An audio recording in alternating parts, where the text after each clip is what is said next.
같은 날 위해 주 보혈 흘려. 다시 한번 고백합시다. 만왕의 왕, 만왕의 왕 내 주께서 내 고초 당했나.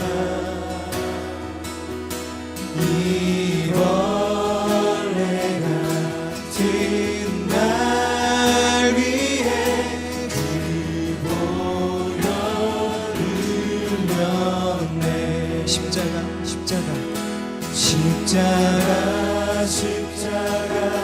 내가 처음 볼 때에 나의 맘의 큰 고통 사라져. 오늘 믿고서 내 눈 밝았네. 참 내 기쁨 영원하도다. 다시 한번 고백하며 찬양합시다. 만왕의 왕, 만왕의 왕 내 주께서 왜 고초 당했나. 이 벌레 같은 날 위해 주 보혈 흘렸네. 고백합시다. 십자가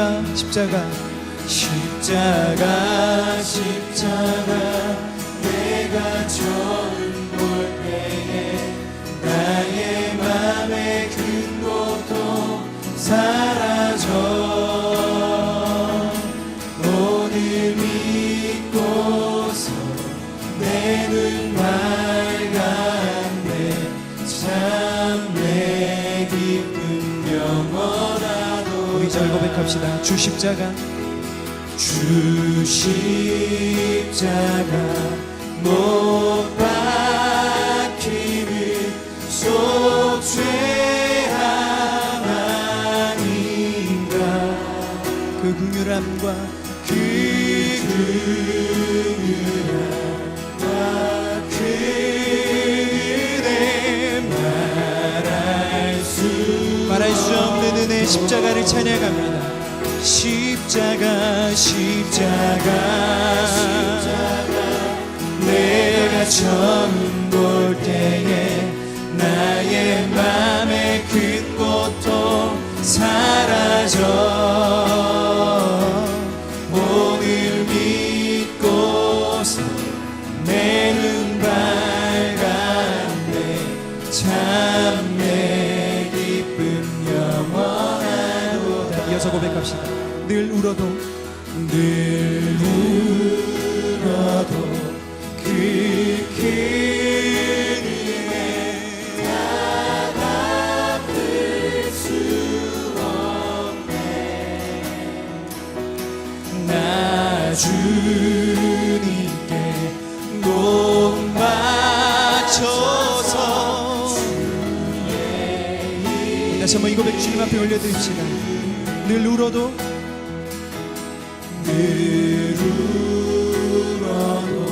그 큰 은혜 다 갚을 수 없네.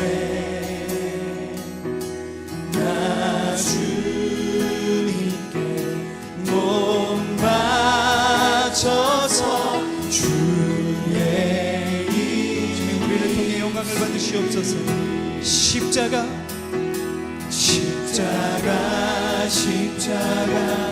내가 처음 볼 때에 나의 맘의 큰 고통 사라져. 오늘 믿고서 내 눈 밝았네. 참 내 오늘 우리에게 허락하신 십자가의 은혜를 찬양합니다. 십자가 내가 처음 볼 때에 나의 맘의 큰 고통 사라져 오늘 믿고서 내 눈 밝았네 참내 기쁨 영원하도다 오늘 믿고서 오늘 믿고서 내 눈 밝았네 참내 기쁨 영원하도다 오늘 믿고서 오늘 믿고서 내 눈 밝았네 참내 기쁨 영원하도다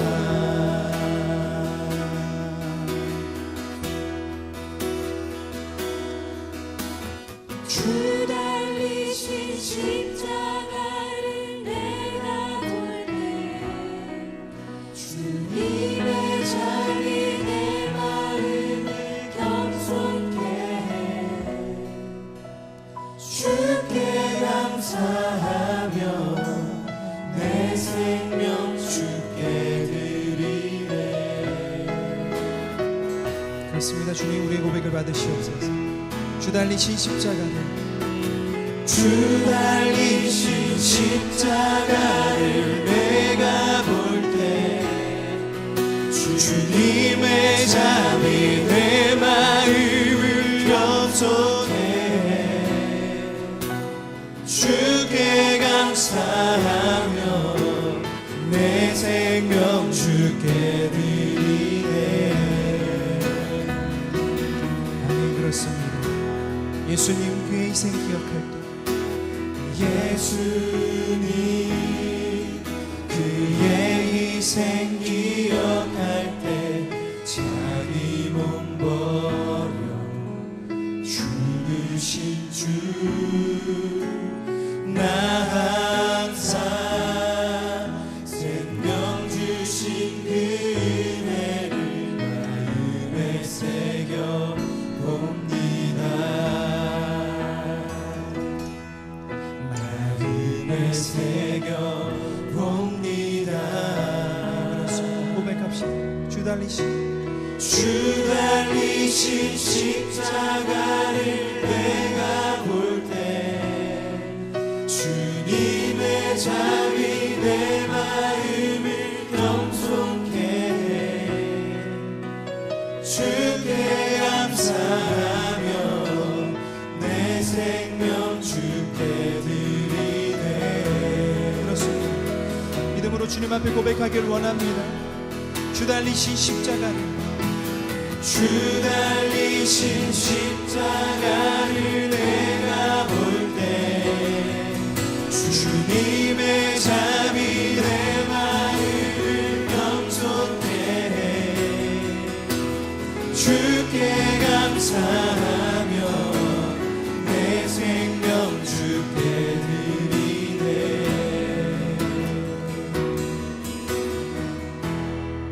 감사드리리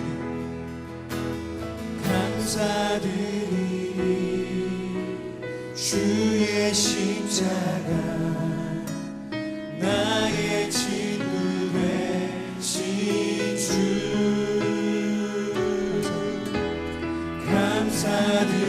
감사드리리 주의 십자가 나의 친구 이 시간 우리의 전심으로 주님께 고백하기를 원합니다. 감사드리리 감사드리 주의 십자가 주의 십자가 나의 친구 되신 주 우리의 마음 다해 감사드리 감사드리 주의 십자가 나의 친구 되신 주님 위에 감사의 고백을 받으시옵소서. 감사드리리 감사드리 주의 십자가 나의 친구 되신 주 감사드리리 주의 십자가 나의 친구 되신 주 아멘. 믿음으로 고백합시다. 주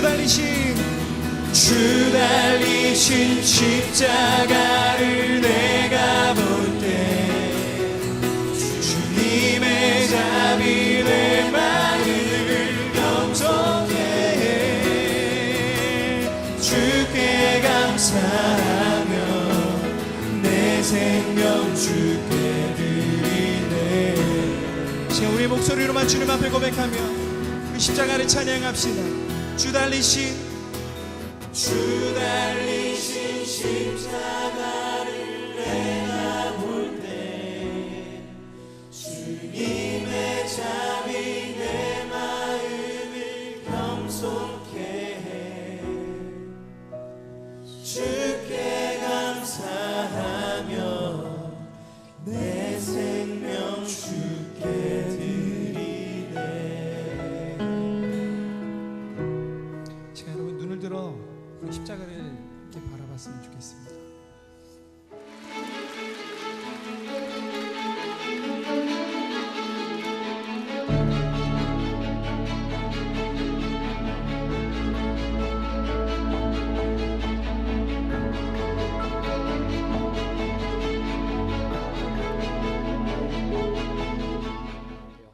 오늘 믿음으로 살아라라고 하는 제목으로 말씀을 나누려고 합니다. 믿음으로 사는 것이 무엇일까? 사실 이번 주에 저도 이제 믿음을 좀 생각하게 된 것 중에 하나가 큰 수술은 아니었지만 이제 전신 마취를 하기 위해서 제가 이렇게 수술 때 이렇게 수술실에 들어가면서 누워 있을 때 제가 세브란스에서 수술을 했는데 천정을 보니까 그 이사야 41장 10절 말씀이 두려워하지 말라 쓰여져 있더라고요. 옆으로 틀어서 가는 그 길목에도 성경 말씀이 이렇게 쓰여져 있더라고요. 그러면 저 스스로에게 그런 물음을 던졌습니다. 너는 얼마나 믿음이 있느냐? 뭐 이렇게 심각한 수술 아니지만 내가 전신 마취를 하고 수술대 위에 서서 이렇게 나를 돌아볼 수 있는 시간이었던 것 같아요. 그리고 한 주 동안 이렇게 지나면서 우리 청년들과 우리 교인들과 함께 이 믿음에 대한 말씀을 좀 나누어야 되겠다는 생각하게 됐고요. 사사기에 보면 많은 사사들의 이야기가 나옵니다. 그 중에 우리가 잘 아는 기드온이라고 하는 사람이 있어요. 주일학교를 다닌 사람은 많이 들어봤음직한 이야기인데 기드온이 하나님께 불림을 받아요. 근데 그가 불림을 받았는데 이게 진짜인지 가짜인지 내가 정말 이 일을 할 수 있을지 없을지 혼란스러울 때 그 하나님께 부탁을 합니다. 사사기 6장 36절과 37절 말씀을 보니까 기드온이 하나님께 여쭈되 주께서 이미 말씀하신 같이 내 손으로 이스라엘을 구원하시려거든 보소서 내가 양털 한 뭉치를 타작마당에 두리니 만일 이슬이 양털에만 있고 주변 땅은 마르면 주께서 이미 말씀하신 같이 내 손으로 이스라엘을 구원하실 줄을 내가 알겠나이다 하였더니 의심이 가는 겁니다. 그래서 하나님께 부탁을 하죠. 표적을 구합니다. 내가 마당에 놓은 양털만 이슬해졌고 땅은 마르게 하여 주십시오. 근데 어떤 분이 그 책에서 이 부분에 대해서 아주 재미있는 관점으로 이야기를 했어요. 여기에서 기드온이 양털 실험을 한 것은 하나님을 믿지 못해서가 아니라 자기 스스로가 안 믿어졌기 때문이다. 여러분 우리 신앙에 오늘 믿음으로 살아라 라고 하는 믿음에 대한 이야기를 하려고 하는데 우리 신앙에 정말 큰 문제가 무엇일까요? 하나님의 전능하심이 문제일까요? 아니면 하나님의 전능하심이 믿어지지 않는 것이 문제일까요? 근데 저는 여러분들이 정말 믿음을 가지기 위해서 믿어지지 않는 부분에 대해서 솔직할 필요가 있다고 생각해요. 기드온이 그에게 믿어지지 않는 부분에 대해서 그의 삶에 확신이 없을 때 하나님께 표적을 구합니다. 그리고 그는 확신을 얻게 되죠. 그래서 믿음이라고 하는 것은 우리들의 삶의 과정이 필요하다는 생각이 들어요. 어떤 과정이냐면 하나님과 우리들 사이에 신뢰를 쌓아가는 그런 과정입니다. 그래서 정말 믿음이라고 하는 것은 하나님을 향한 나의 신뢰고 어쩌면 믿음이 없는 나에게 믿음을 달라고 구하는 것, 그것이 정말 믿음이 아닐까라는 생각이 들어요.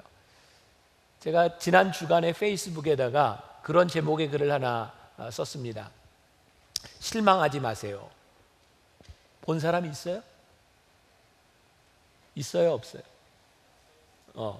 혹시 만나교회 청년부들은 제 페이스북에 이미 이제 친구가 다 찾기 때문에 여러분들이 페이지로 들어오든지 팔로워가 되든지 여러분들이 선택할 수 있는데, 그리고 친구로 올려놓고 한 몇 달 기다리면 자리 날 때 됩니다. 지금 내가 계정 4개를 이렇게 가지고 있는데 더 이상은 힘들어서 못 하겠어요. 그래서 여러분들이 저와 함께 매일매일 묵상을 좀 나누면 좋을 것 같아요. 여러분들이 그냥 팔로워가 돼도 매일 아침 묵상글 받아볼 수 있습니다. 주보에 보면 페이스북 여기 아이디가 있으니까 여러분 신청해도 좋고, 김병삼 쳐도 나옵니다. 여러분들이 생각하는 것보다 제가 좀 알려진 사람이에요. 그러니까 가서 지금 친구들이 돼서 좀 나눴으면 좋겠어요. 실망하지 마세요라고 하는 글을 썼습니다. 이제 한 주간 제가 말씀을 묵상하다가 많은 사람들이, 우리 크리스찬들이, 우리 청년들이 우리 믿음의 선배들을 보면서 많이 실망하는 것, 참 안타까운 일이라는 생각이 들었어요. 목회자에 대한 실망, 교회에 대한 실망. 어쩌면 저렇게 믿음이 있는 사람들이 저렇게 무너질 수 있는가? 근데 하나님이 저에게 주신 생각이었습니다. 실망하지 말아라. 그들은 믿음이 있는 사람들이 아니었다. 그들은 믿음이 있는 척을 했을 뿐이다. 우리가 믿음이 있다면 정말 이렇게 실망스러운 삶을 살아갈 수 있겠는가? 우리들이 믿음이 있다고 하는 것은 우리들의 삶에서 하나님이 드러나는 일이고, 믿음이 있다고 하는 것은 누군가에게 유익을 끼치는 삶을 살아가는 것인데, 그들을 믿음이 있는 사람들이 무너진 것이 아니라 믿음이 있는 척을 했던 사람들이 그들의 정체를 드러냈을 뿐이다. 여러분들이 생각하는 믿음 있는 사람들이 무너져 내린 것에 대해서 여러분 실망하지 마십시오. 그것은 믿음이 아니라 믿음이 있는 척을 했을 뿐입니다. 오늘 우리는 우리 신앙의 본질적인 믿음에 대한 생각들을 좀 깊이 해볼 필요가 있다고 생각하는데, 오늘 이 말씀을 들으면서 여러분들 가운데 누군가는 또 마음이 불편할 수도 있겠다는 생각이 듭니다. 그러나 불편해도 짚고 넘어가야 될 부분이라는 생각이 들어요. 예를 들면 말이죠, 우리들이 믿음에 대해서 착각하는 부분들이 있습니다. 혹시 여러분들 주변에 그런 사람이 있나요? 내가 기도해 보니까 하나님께서 나에게 마음을 주시기를 형제를 위해, 자매를 위해 기도하라고 하시네.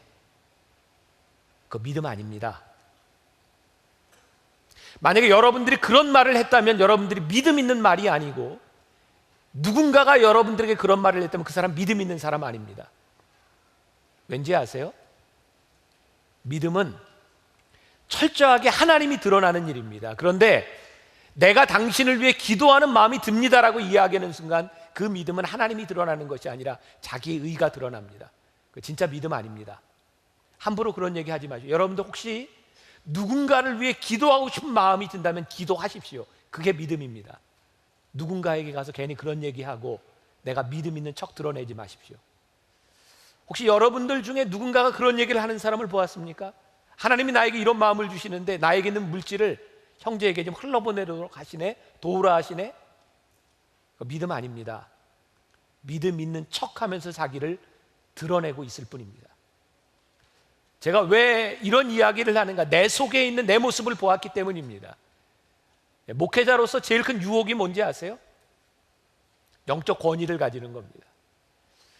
청년들이든 교인들이든 누군가 나에게 어떤 문제를 가지고 왔을 때 내가 그 문제에 대한 답을 내려주고 싶은 유혹을 가질 때가 참 많이 있습니다. 실상은 답을 내려줄 능력이 없으면서 말이죠. 왜? 내가 그 답을 찾아주면 내가 영적 권위를 가질 수 있을 것 같은 그런 유혹에 시달리기 때문입니다. 전능한 척 보이려고 하는 것, 그것은 믿음이 있는 것이 아니라 믿음 있는 척하는 자의 모습입니다. 저와 여러분들이 앞으로 신앙생활을 하면서 믿음으로 산다고 하는 것이 무엇이냐면, 믿음은 철저하게 하나님이 드러나는 일이고 하나님의 역사가 일어나는 일이 믿음이다. 이 데피니션에서부터 우리들이 시작해야 믿음이 흔들리지 않을 것 같아요. 우리는 많은 기적을 체험하기도 하고 또 많은 기적을 구하기도 합니다. 우리는 왜 기적을 구할까요?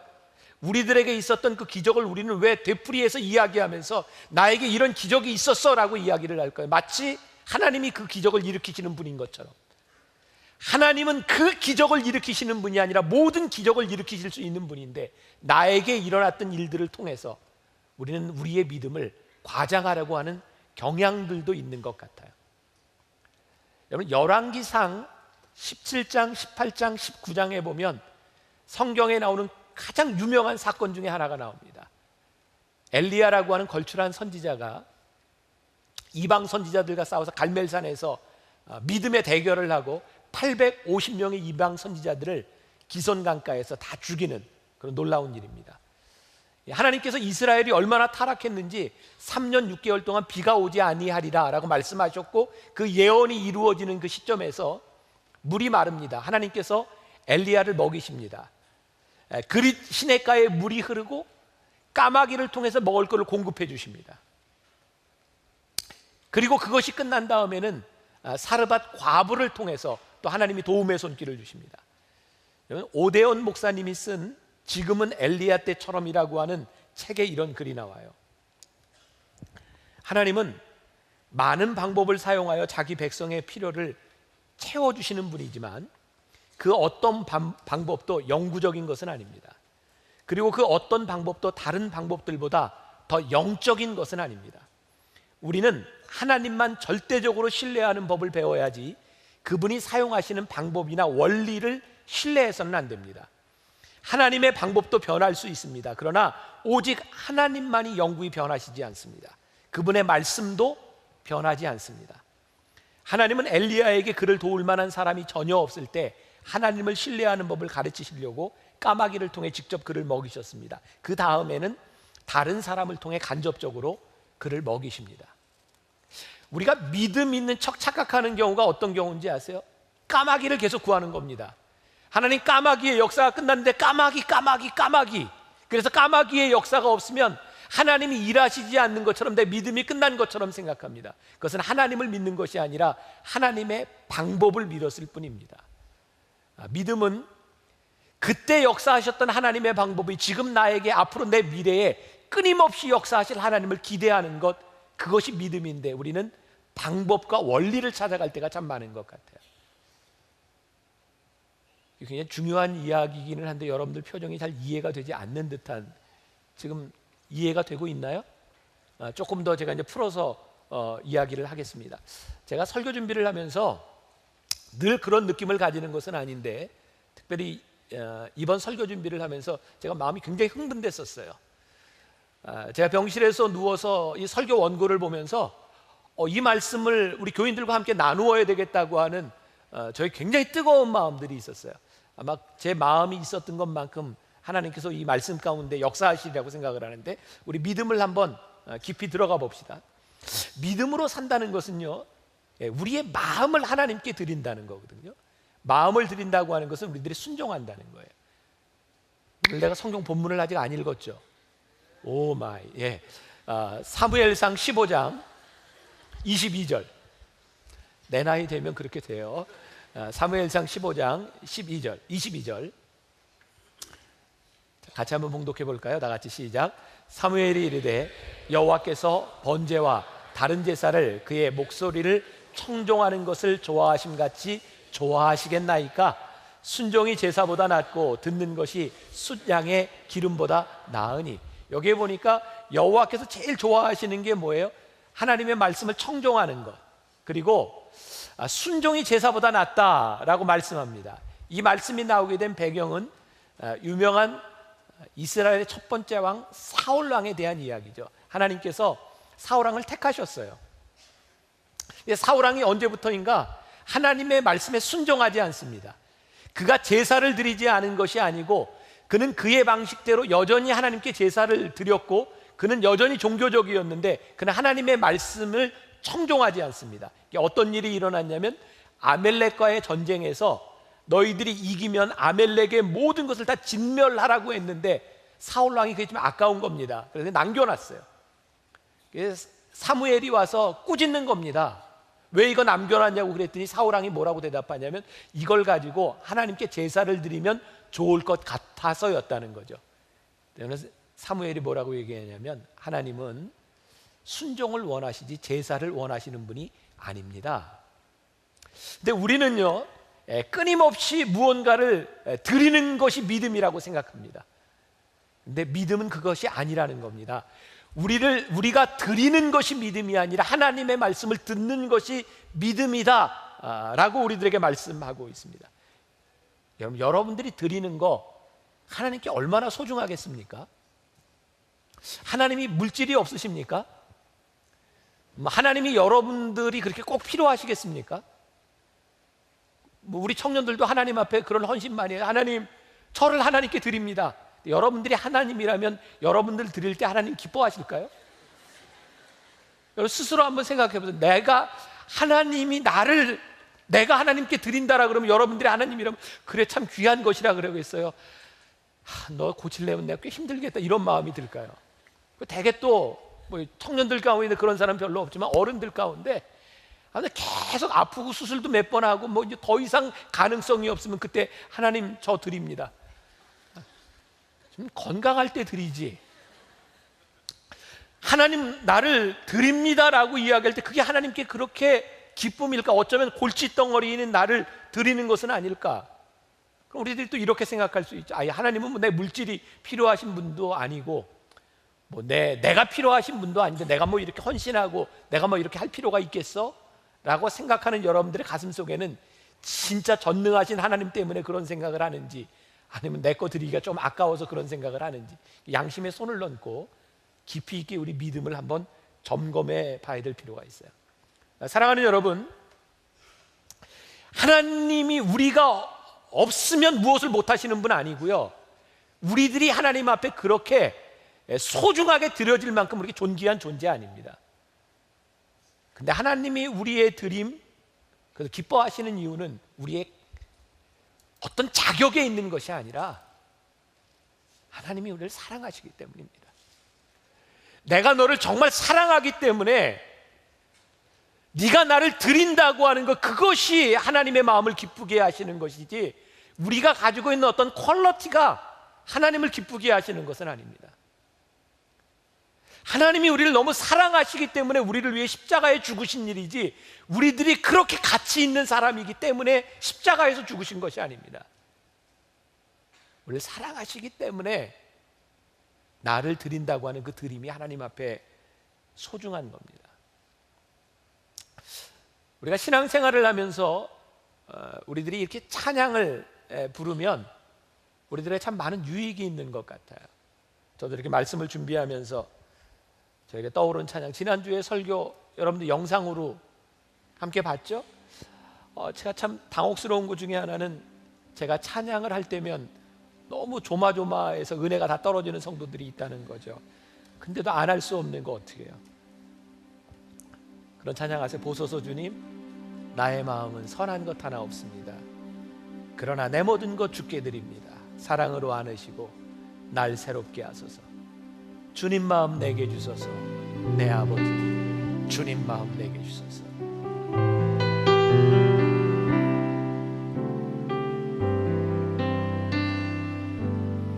보소서 주님, 나의 마음은 선한 것 하나 없습니다.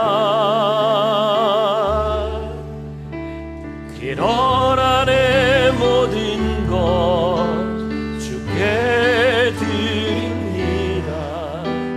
사랑으로 안으시고 날 새롭게 하소서. 보소서 주님, 나의 마음은 선한 것 하나 없습니다. 일어나 내 모든 것 주께 드립니다. 사랑으로 안으시고 날 새롭게 하소서. 주님 마음 내게 주소서. 내 아버지, 주님 마음 내게 주소서. 나를 향하신 주님의 뜻이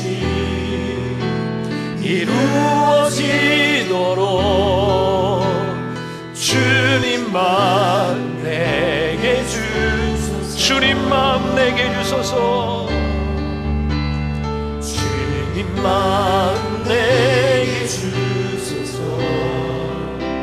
내 아버지 주님만 내게 주소서.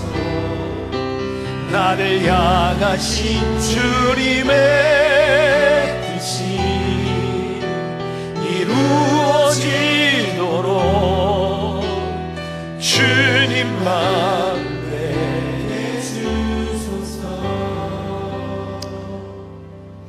나의 마음엔 선한 것 하나 없습니다. 내 속에 선한 것이 없음을 알지만 하나님께 나를 드리는 이유, 하나님이 이 마음을 받으시기 때문에 내가 오늘 여기서 예배하는 거고요. 나에게 선한 것 없고 내가 부족하지만 하나님이 나를 받으시기에 오늘 우리들의 헌신의 자리에 나와 있는 것, 그것이 믿음입니다. 하나님의 마음을 우리들이 알면서 우리의 믿음이 자라납니다. 하나님의 마음을 의식한다고 하는 것은 내 인격이 하나님께 대하여 반응하기 시작했다는 겁니다. 이런 표현을 쓸 수 있을 것 같아요. 믿음도 인격입니다. 하나님과 우리를 사이에 인격적인 만남에서부터 일어나는 것이 믿음입니다. 그래서 믿음은 하나님을 화나게 하지 않습니다. 믿음은 인격적이기 때문에 우리는 믿는다고 할 때 믿음 안에서 우리는 죄를 짓지 않습니다. 만일 여러분들이 하나님을 믿는다고 하면서 여러분들이 하나님을 노엽게 하거나 만일 우리들이 지금 죄를 짓는다고 하면 그것은 거짓 믿음입니다. 우리들이 믿는다고 하지만 우리들에게 진짜 믿음이 없다는 증거 중에 하나는 우리들이 누군가의 무언가의 인정에 목말라 있다면 그것은 우리들이 믿음이 없다는 증거일 수 있습니다. 오늘 우리가 읽은 본문 사무엘상 15장에 나오는 이 사울이라고 하는 사람, 그는 하나님과의 관계에서부터 언제부터인가 사람들에게 인정의 욕구가 시작됐던 것 같아요. 그는 왕이었습니다. 하나님이 그를 왕으로 세워주셨는데 그가 다스리는 백성들에게 인정을 받는 것이 중요하다고 생각했는지 몰라요. 그래서 그는 하나님의 도우심으로 전쟁을 하고 전쟁에 승리할 때마다 언제부터인가 하나님과의 관계를 떠나서 그곳에 기념비를 세우기 시작합니다. 이곳은 내가 싸워서 이긴 곳. 그래서 사람들에게 인정받고 사람들이 그를 기억할 수 있도록 기념비를 세웁니다. 오늘 본문의 말씀이 나타나게 된 아멜렉과의 전쟁에 있어서도 그가 전쟁을 하고 이겼고 하나님의 명령대로 그것을 진멸했으면 끝났어야 될 일인데 그는 그 전쟁에서 이기고 그가 얻은 전리품을 가지고 하나님께 예배합니다. 하나님께 제사하는 그의 모습을 바라보며 사람들이 그를 인정할 수 있도록 그는 언제부터인가 하나님과의 관계가 아니라 백성들에게 인정받기 위한 왕이 됩니다. 참 신기하죠? 백성들에게 인정을 받으면 받을수록 그는 하나님과 점점 멀어져 가기 시작합니다. 우리가 누군가에게 인정을 받으려고 하는 그 가운데는요, 우리들의 컴플렉스가 작용합니다. 바닥난 내 자존감은 인정받지 않으면 채워지지 않기 때문에 점점 인정을 받으려고 합니다. 오늘 여기 있는 우리 젊은이들, 여기 예배드리는 여러분들 가운데 여러분들이 지금 누군가 정말 작은 말에도 여러분들이 화가 나고 여러분들 마음속에 분노가 있다면 여러분들의 믿음 없음의 증거입니다. 왜냐하면 지금 여러분들은 하나님 앞에 서 있는 것이 아니라 사람들의 인정에 목말라 있기 때문입니다. 오늘 여러분들에게 주보에 소개해드린 피터 윌슨의 책 하나님인가 세상인가에서 그가 인정에 목마른 사람, 그들이 처하게 될 세 가지 운명을 이야기합니다. 잘 기억하세요. 첫 번째, 평범하게 될 운명이다. 인정에 중독된 사람들은 대개 대중을 따르게 되어 있습니다. 제가 여러분들에게 탁월함에 대한 이야기를 종종 합니다. 여러분들 탁월하십시오. 어떤 어른이 저에게 그런 얘기를 했습니다. 목사님은 설교 시간에 크리스찬의 탁월함에 대한 이야기를 자주 하는데 탁월하지 못한 우리는 어떡하라는 겁니다. 이미 나이도 많고. 제가 이야기하는 탁월함은 여러분들의 어떤 지위, 여러분들이 사회 가운데서 탁월함을 인정받으라, 이런 차원의 말이 아닙니다. 여러분, 탁월함이 무엇인가요? 탁월함은 하나님의 뜻과 하나님의 생각입니다. 여러분들이 세상의 인정을 받기를 원하며 세상의 인정을 따라가면 여러분들에게 탁월함이 존재하지 않습니다. 왠지 아십니까? 세상을 따라가기 때문입니다. 탁월함은 이 세상 사람들이 가지고 있는 평범한 생각을 뛰어넘는 일입니다. 그것은 부르심이고 그것은 순종입니다. 피터 윌슨이 이 책을 쓰면서 자기 이야기를 합니다. 21살 때 하나님 앞에 부르심을 받습니다. 목회자로서 21살 때 자기가 이렇게 봉사하던 청년부 사역을 내려놓고 교회 개척을 한다고 교회 선포를 했습니다. 어느 날 교회 이렇게 복도를 지나가는데 교회 옆 도서관에서 교인들의 이야기 소리를 듣습니다. 이런 이야기였습니다. 그 애송이가 정말 목사가 될 수 있을까? 설교라니 가당치도 않아. 아니 21살짜리가 목회하는데 누가 가서 설교를 듣겠어? 그 이야기를 듣는 건 그의 마음이 무너져 내리는 것 같았답니다. 그때 그는 하나님께 그렇게 기도했답니다. 눈물을 참으며 하나님 정말 제가 할 수 있겠습니까? 그때 하나님께서 피터 윌슨에게 깨닫게 하신 것이 있습니다. 내가 너를 부른 이유는 네가 사람들에게 인정을 받으라고 부른 것이 아니다. 내 인생의 목표는 사람들의 인정이 아니라 하나님이 나를 부르시는 그 삶을 살아가는 것이다. 그는 그 자리에서 깨닫습니다. 만일 그가 사람들의 인정을 받아야 된다면 그의 나이와 그의 학력이 모든 것이 그에게 가당치 않은 일입니다. 여러분, 평범함을 극복하는 것이 무엇일까요? 뛰어난 것이 무엇일까요? 그것은 우리들이 어떤 특별한 일을 해야 되고 특별한 지위에 올라가야 되는 것을 이야기하는 것이 아니라 우리를 부르신 부르심에 합당한 삶을 살아가기 시작할 때, 우리들에게 순종의 음성이 들릴 때, 순종을 따라가기 시작할 때 우리들에게 와지는 것, 그것이 믿음이고 그것이 탁월함입니다. 저는 오늘 예배하는 여러분들이 탁월하기를 주님의 이름으로 간절히 축복합니다. 이 세상의 평범함을 뛰어넘을 수 있는 여러분들이 되시기를 간절히 소원합니다. 하나님이 쓰시는 것, 그것은 평범함이 아닙니다. 하나님의 말씀에 순종하는 것이. 두 번째, 우리가 세상의 욕구에, 인정에 목마른다면 아마도 탈진하게 될 운명이 될지 모릅니다. 남들에게 잘 보이기 위해서 내 이미지를 관리한다면 그 얼마나 힘든 일이겠습니까? 남들을 생각하며 쏟아붓는 그 에너지가 얼마나 우리를 탈진하게 만들겠습니까? 아무리 우리들이 다른 사람을 신경을 써도 여러분들은 다른 사람을 만족시켜주지 못합니다. 결국 우리는 누군가의 눈치를 보며 탈진하게 될 것입니다. 하나님이 우리의 인생을 지으셨을 때 우리들에게 믿음대로 살아가라 라고 부르셨을 때 우리로 하여금 다른 사람들의 눈치를 바라보며 탈진하도록 우리를 부르신 것은 결단코 아니라는 사실입니다. 청년들이 많기 때문에 청년들에게 제가 드리고 싶은 이야기입니다. 여러분들의 인생이 누군가를 신경 써야 될 만큼 그렇게 하찮은 여러분들의 인생인가? 결코 그렇지 않습니다. 우리가 흔히 이야기하는 착한 남자 컴플렉스, 특히 목회자에게, 특히 신앙을 가진 여러분들에게, 여러분들을 정말 힘들게 하는 겁니다.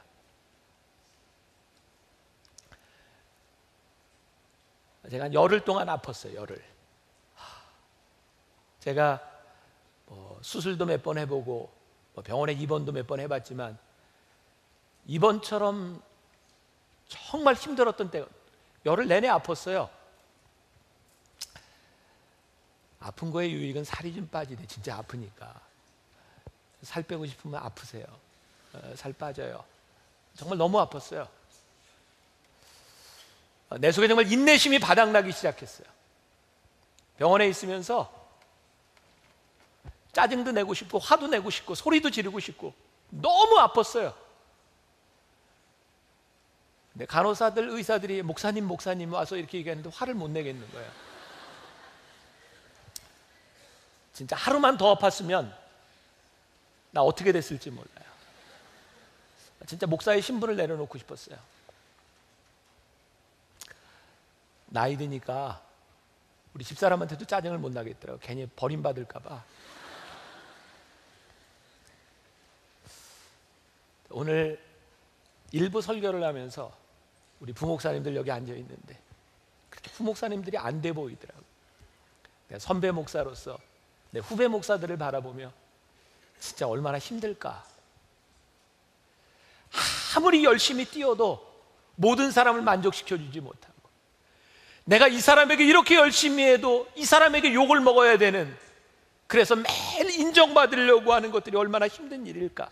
제가 여러분들 오해하지 마세요. 여러분들이 이기적으로 살아라, 여러분들 마음대로 살아라, 이런 이야기가 아니라, 내가 이렇게 착한 남자 컴플렉스, 착하게 살려고 하는 그 이유가 정말 그 사람을 사랑하기 때문이 아니라 내가 사랑받기 위해서 그렇게 노력한다면 우리 얼마나 힘들까. 내가 그 사람에게 잘해야 되는 이유가 꼭 내가 하고 싶은 일이 아니라 비판받지 않으려고, 내가 그렇게 누군가의 인정 때문에 이렇게 살아간다면 우리 얼마나 힘들게 살아가는 것일까.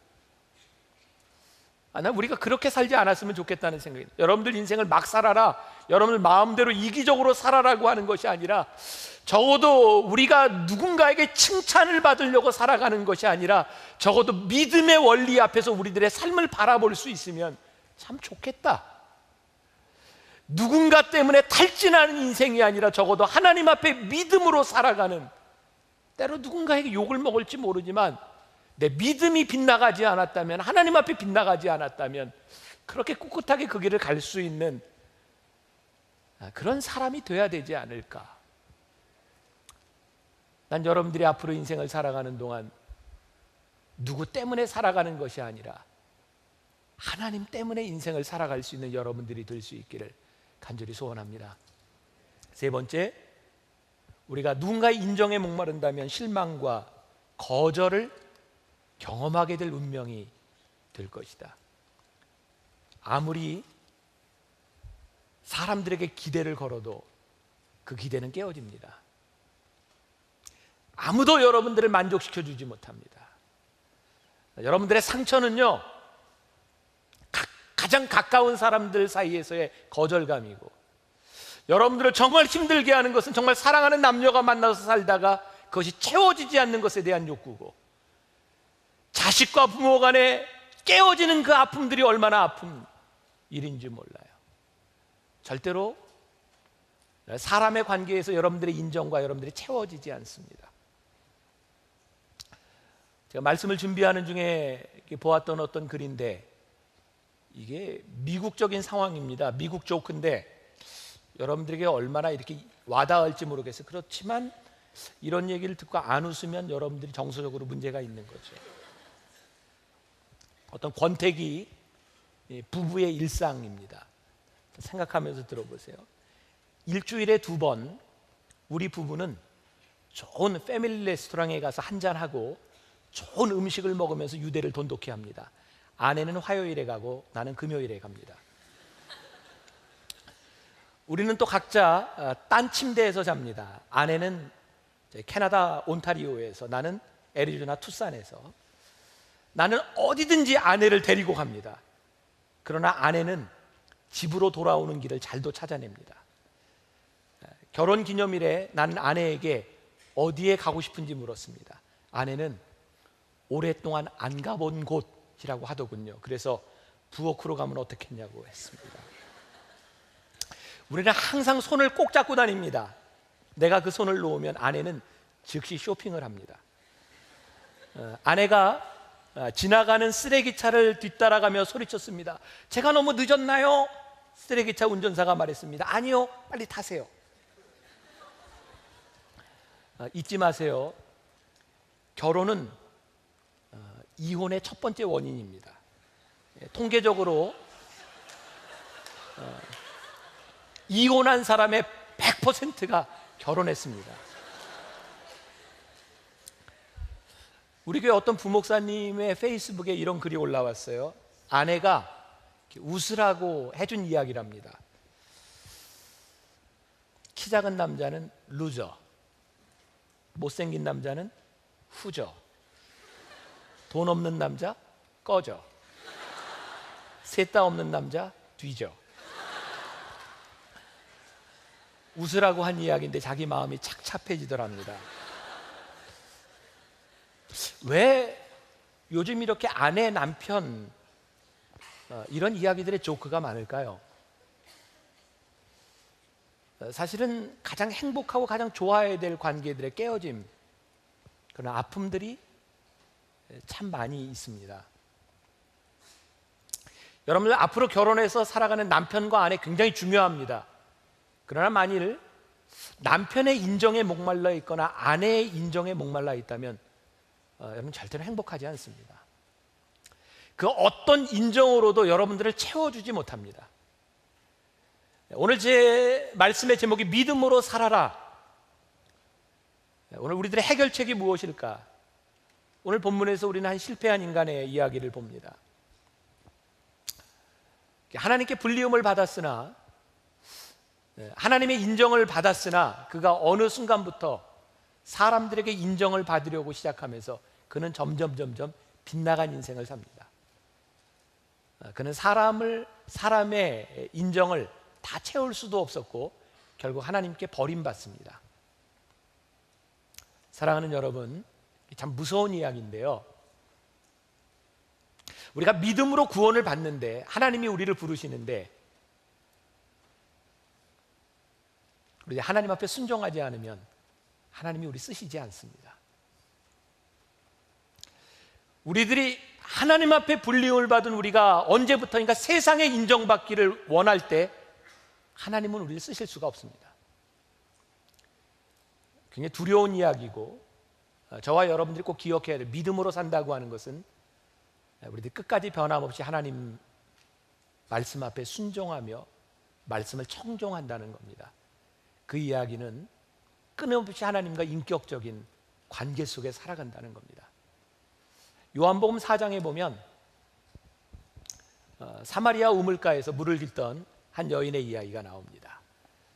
이 여인이 낮 12시 정오에 물을 길러 우물가에 나왔어요. 거기 예수님 만납니다. 친구가 아무도 없이 혼자 나와 있던 그 여인, 예수님하고 이제 여러 가지 이야기가 오고 가죠.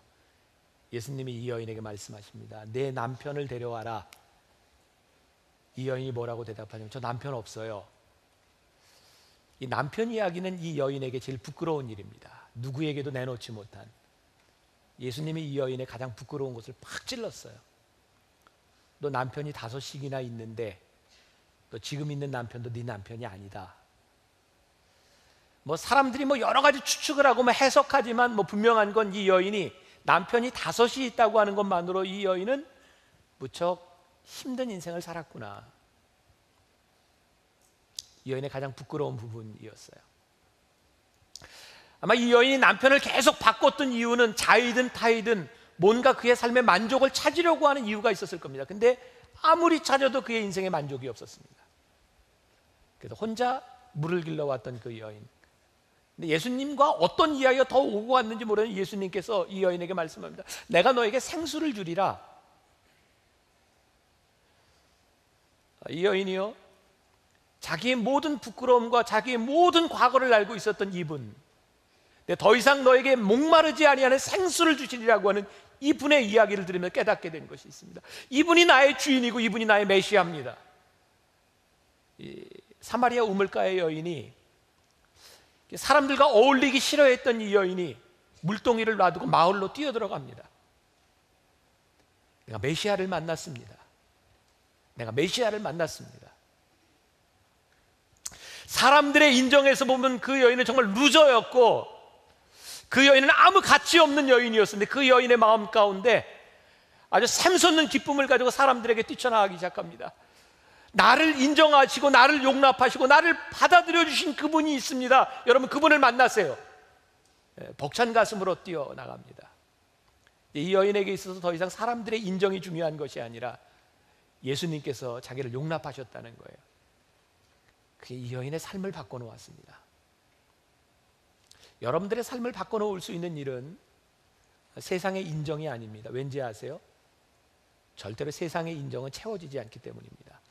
그리고 여러분들이 그 어떤 것도 만족시킬 수 없기 때문입니다.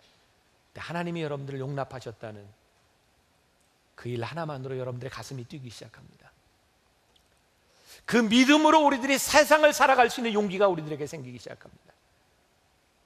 우리가 잘 아는 베드로, 오늘 예수님께서 베드로에게 이름을 지어주셨습니다. 베드로의 전 이름은 요한의 아들 시몬이었어요. 예수님께서 이제부터 네 이름은 베드로라. 베드로의 뜻은 반석이라, 그런 뜻입니다. 그 다음부터 예수님께서 너 반석이야, 반석이야 계속 부르시는데 사실 베드로는 반석같이 살지 못합니다. 그는 자갈같이 삽니다. 반석은 흔들리지 않는 것인데 자갈은 대충 떼굴떼굴 굴러갑니다. 화도 잘 내고요, 다혈질이고요. 내가 예수님 배신하지 않겠습니다 그랬는데 예수님 가야바 법정에 계실 때 어린 소자 하나가 와서 너 예수님과 같이 있었던 사람이지 그랬더니 나 그 사람 몰라 3번씩이나 예수님 부인합니다. 자갈 같은 인생입니다. 근데 닭이 3번 울 때 예수님의 말이 생각나서 통곡하고 옵니다. 주님, 내가 주님 배신했어요. 통곡하는 그의 모습을 주님이 보셨습니다. 예수님 부활하시고 베드로는 고기 잡는 어부로 베드로 이전의 시몬으로 돌아가 있었습니다. 예수님이 찾아오셨어요. 요한의 아들 시몬아, 그를 부르셨고 다시 베드로라 불러주셨습니다. 결국 베드로는 반석의 삶을 삽니다. 주님께서 끝까지 버리지 아니하신, 그를 찾아오셔서 끝까지 그를 바라보셨던, 그를 반석이라 불러주셨던 주님 때문에 그는 반석이 됩니다. 사랑하는 여러분, 좀 여러분들이 아직 자갈일지 몰라요. 많이 부족할지 모릅니다. 여러분들이 반석으로 쓰임받을 수 있는 것은 여러분들의 능력이 아닙니다. 하나님이 여러분들을 끝까지 바라보고 계시고 여러분들을 포기하지 않으신, 여러분들을 부르신 그 부르심에서 우리는 믿음의 삶을 삽니다. 복음이 뭘까요? 복음이 뭡니까?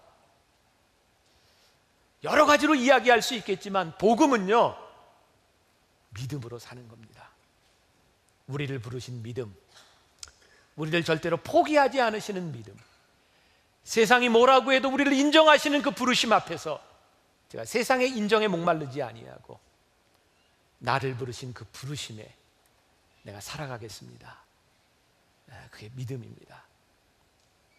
너는 내 것이라, 너는 내 것이라. 하나님이 여러분들을 부르십니다. 오늘 믿음으로 그 부르심에 여러분들이 고백할 수 있으면 좋겠습니다.